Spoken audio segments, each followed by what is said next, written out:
The work and procedures shown and described in this videotape are intended for people having a fundamental understanding and familiarity with the subject presented in this program. Every possible circumstance that might involve potential hazard could not have been anticipated in the production of this program. The warnings and safety suggestions in this videotape are not inclusive of every situation. You must satisfy yourself that the operations and procedures you use in your situation are safe for you and people around you. Before operating any equipment, review the machine owner manual and become totally familiar with the controls and safety procedures for that particular machine. The makers of this videotape disclaim any liability for injury or damage arising out of attempts to perform the work or procedures shown and described in this videotape.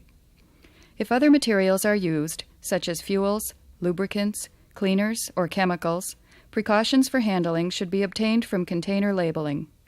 This program is not a substitute for the owner or operator manual supplied with the machine. Remember, as always, consult your supervisor if you have any questions when operating equipment.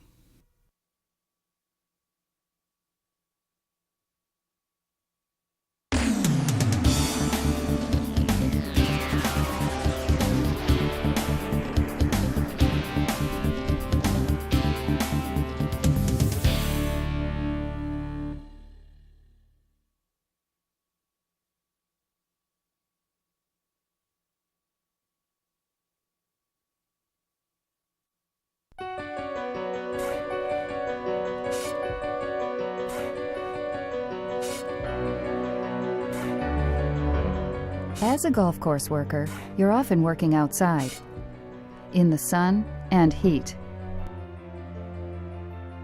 To many, the outdoors, and especially golf courses, are a great workplace. But most outdoor workers don't realize there is a risk, and it comes from the sun and the heat. Each year, doctors diagnose about 1.3 million new cases of skin cancer. It is estimated that skin cancer now affects nearly 1 in 5 Americans. And every summer, people working in hot environments, like on a golf course, are overcome with some form of heat stress, which, when extreme, can even cause death. Luckily, skin cancer and heat stress are both preventable. You just have to know of the dangers and take the right precautions. Let's look.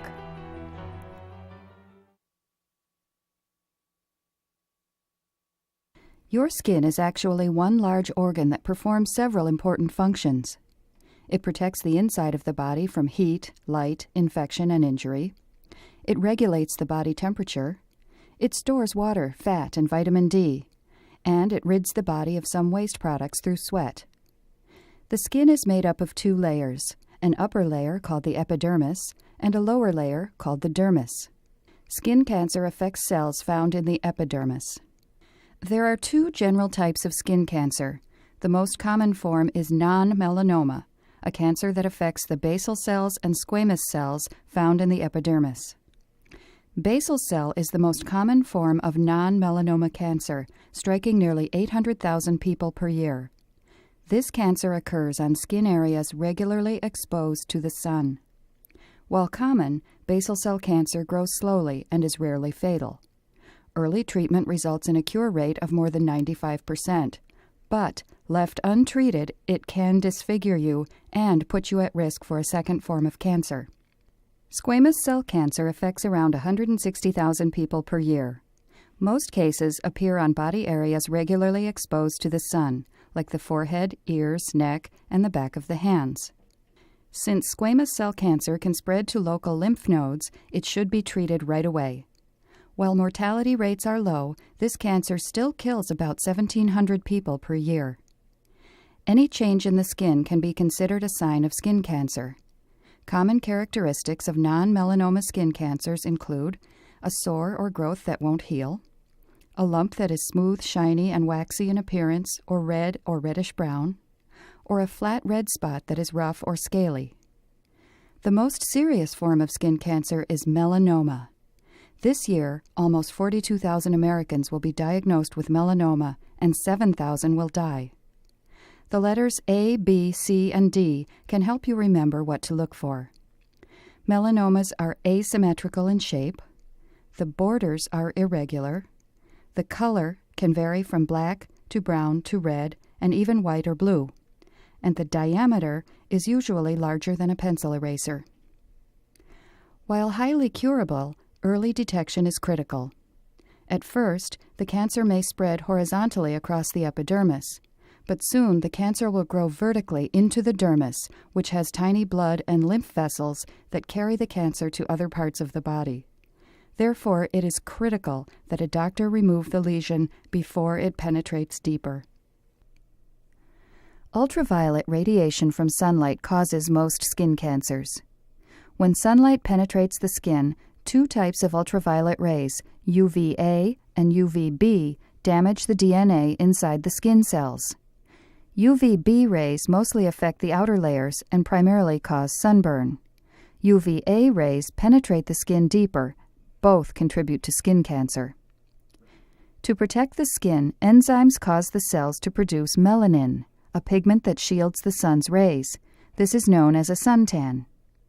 When the protection processes are upset, the result is a rapid growth of skin cells and skin cancer. Everyone is at risk, but as a golf course worker outside in the sun regularly, you are at a greater risk, and there are also other risk factors. If you have fair skin, blonde, red, or light brown hair, blue-green or gray eyes, if you freckle before you tan, have a family history of skin cancer, live or vacation at high altitudes, live or vacation close to the equator, if you have certain diseases such as lupus, or are taking certain medications like those for acne and others, and if you had one or more blistering sunburns when you were younger, you are at greater risk. All forms of skin cancer are curable, but the best practice is prevention. Don't burn your skin. First, use a broad-spectrum sunscreen that protects against both UVA and UVB rays, with an SPF or sun protection factor of 15 or more. Experts recommend using sunscreens containing Parsol 1789, an effective ingredient against UV rays. Apply sunscreen evenly and liberally, at least an ounce, on all exposed skin, 15 to 30 minutes before going outside, and after getting wet or perspiring heavily. You may need to apply sunscreen several times during the day as the protection does break down. This is especially true for high-risk people.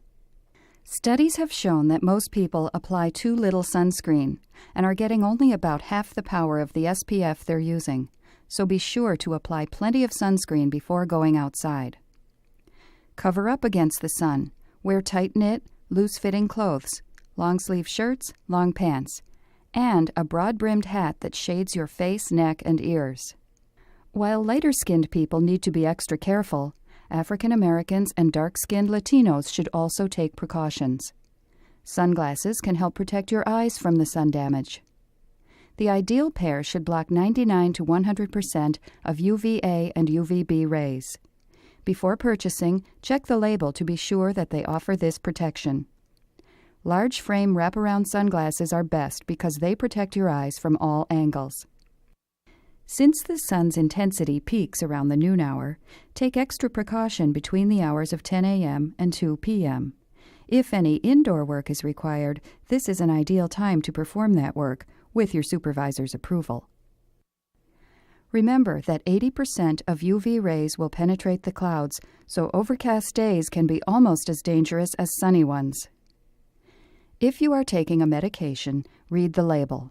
Ask your doctor or the pharmacist if it increases your risk of harm from the sun. Check your skin regularly, or have your mate check you for changes in moles or freckles, sores, or bumps. You should also consider having a medical professional periodically check for symptoms, especially if you are in a high-risk class. These and other precautions will keep you protected. For more information on skin cancer, contact the Skin Cancer Foundation or the American Cancer Society. Heat. Most people look forward to warmer weather, but like many things, too much heat can be bad for you, especially if you overexert yourself while working on hot and humid days. Your body maintains a temperature of 98.6 degrees and can tolerate small changes in outside temperature. To protect internal organs, your body responds to an increase in blood temperature by increasing blood circulation. Your blood circulates closer to the surface of the skin, which helps it to cool. If your blood continues to warm, your brain will signal the sweat glands to produce sweat, which then evaporates and cools the skin. But in high humidity, your sweat will not evaporate. And with blood circulating so close to the skin, there's less going to active muscles and internal organs. The result is heat stress. There are different forms of heat stress. The most serious is heat stroke. When the body's safeguards fail, a crisis stage can be reached with little or no warning. Heat stroke occurs when the body temperature reaches 105 degrees or higher. Breathing may become shallow. The victim's skin becomes hot, dry, and red, or spotted. The victim becomes mentally confused or delirious. There may be convulsions, or the victim might lose consciousness. Without treatment, the victim can suffer brain damage or even die. In addition to your coworkers, be aware that golfers can also suffer from heat stroke, and your quick actions could save their life. Anytime heat stroke is suspected, quick treatment is needed. Call an ambulance. The victim needs hospitalization. At the same time, immediately move the victim to a cool area. Surround them with ice bags or soak their clothing with water and use fans to cool them. Take the victim's temperature every 10 minutes. The body temperature should not fall too low to prevent hypothermia. The symptoms of heat exhaustion resemble the early symptoms of heat stroke. The victim may still sweat but will be weak and tired. They may be giddy, experience nausea, or a headache. In serious cases, the victim may vomit or lose consciousness. The skin will be clammy or moist, the complexion pale or flushed, although the body temperature will be normal or slightly elevated. Again, move the victim to a cool area and give them plenty of liquids to drink. In severe cases, it may take several days to recuperate. Heat cramps result when you drink large amounts of water without replacing salt. The water dilutes your body's fluids, your body continues to lose salt, and the loss of salt in the muscles causes them to cramp. You can relieve muscle cramps by drinking salted liquids, such as Gatorade. Some courses provide powdered versions of these drinks in water coolers located throughout the course. Other less serious reactions to heat stress include heat rash, fainting, and heat fatigue.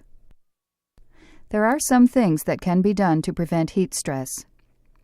Your body does adjust to an increase in heat, a slow process that usually takes 5 to 7 days. As a superintendent, allow your staff to adjust to the heat before assigning certain strenuous duties on extremely hot days. Postpone non-essential tasks, have certain jobs done in the morning hours, or consider implementing work rest periods. Provide a shaded or cool area where workers can rest on extremely hot days. Consider putting towels in water stored in a refrigerator. Using these towels to cool down can be very effective. As a worker, be sure to drink plenty of fluids before and during work. Your body will start to dehydrate before you feel thirsty, so do not wait until you feel thirsty.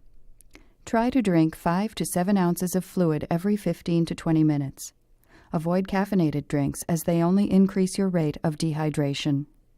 And try to wear loose-fitting, light-colored clothing that reflects the sun.